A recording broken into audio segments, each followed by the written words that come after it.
She is a freelance copywriter. She's a writer of screenplays, and you may know her as the Program and Special Projects Director of Girls, Inc. Please welcome Nichole Kanney.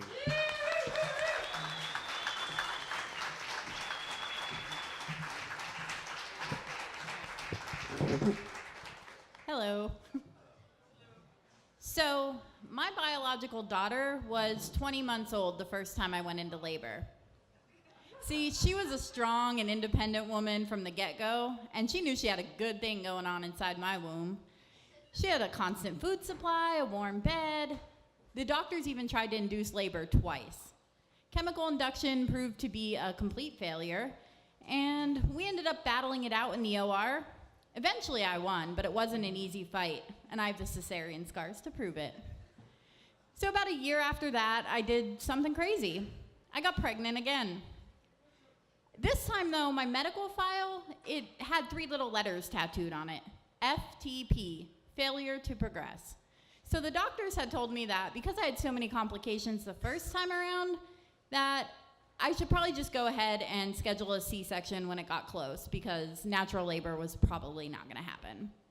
So 5 months into this second pregnancy, my husband got a new position with a company in a small, quaint little Midwestern town. I think you guys know it as Richmond, Indiana.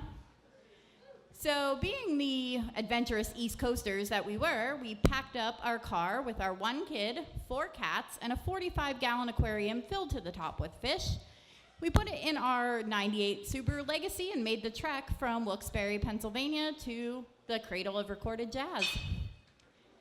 So even though I was settling into my life in Richmond, I was really nervous about leaving my care team behind because of being a high-risk pregnancy. So my parents were nice enough to offer me the opportunity to come home for the last 3 months, which was great because I had also just started grad school, so I could use all the help I could get. So my daughter and I repacked a bag, said goodbye to my husband, and went back to Pennsylvania. Everything was going well. It was August 12th, it was a Monday, 2013, and I'd gone for a routine appointment. And I found out that my OB at the time was going on vacation the next week. And he said maybe he could squeeze me in for that C-section that coming Saturday. So I was like, okay, it's time, we gotta do this. So we scheduled it, and my husband booked his plane tickets for that coming Thursday. All right, everything's going great. So it was mid-August, and it was really hot. And I wasn't drinking enough to counteract dehydration. So my ankles started to swell, my back was hurting, and then Tuesday rolled around. And Tuesday, I started to get really bad gas pains. Wasn't quite sure. Now at this point in my life, I had been a vegetarian for about 20 years. And I don't think I ever ate bad chicken even when I was a carnivore, but I only could describe the gas pain I was having as what I assumed it would feel like if I ate bad chicken. My mom didn't get that analogy either and told me it was probably just the heat and to go get some rest. So, all right, she's right. I just need to drink some, get some rest and get caught up on my schoolwork. So I had a script analysis and movie treatment due for Best Exotic Marigold Hotel in 2 days. So I thought, all right, great, let's do this. As I started watching Dames Judi Dench and Maggie Smith try to save the dilapidated hotel in Jaipur and come to terms with their, newfound purpose in their old age, something started to feel really off. It was like every time Dev Patel had saved a protagonist and convinced them to stay, I was getting a literal kick in the feels.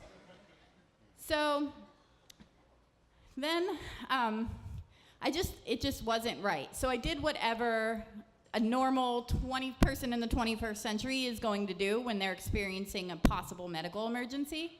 I turned to Google. So WebMD said that the gas pains might be contractions, but that I'd be able to time them and they'd be rhythmic. All right, that sounds easy. So I did whatever a normal 21st century person would do, and I opened the App Store. But it was Google Play in my case, because I'm an Android girl, so yeah.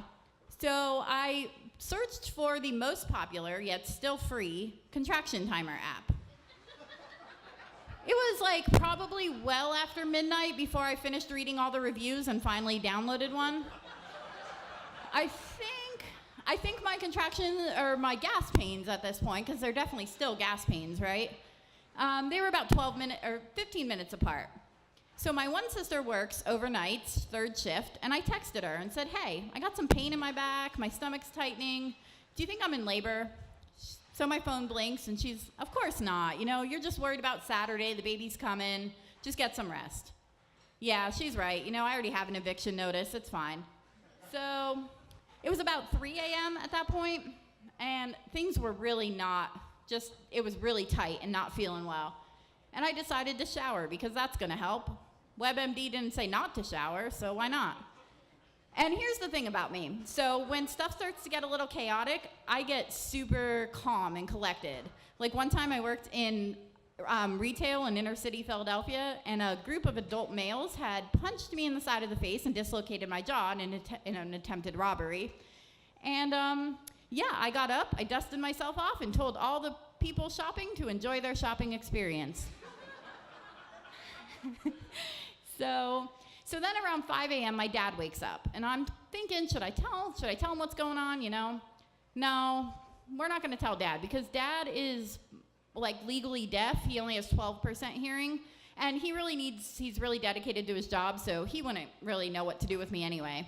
So he left and went to work, and I'm just sitting alone in his basement, and he has no idea what's happening to me.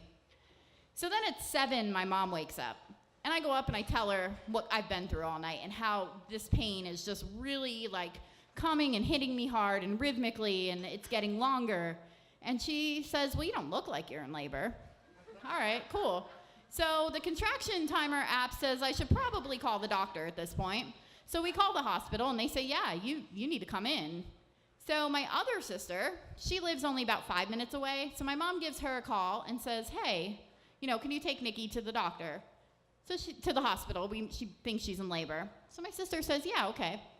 15, 20 minutes passes, she's still not there. Obviously, my mom didn't have that sense of urgency that I was feeling. So finally, she comes in, and she has a takeout cup of coffee with her. So she had stopped for coffee.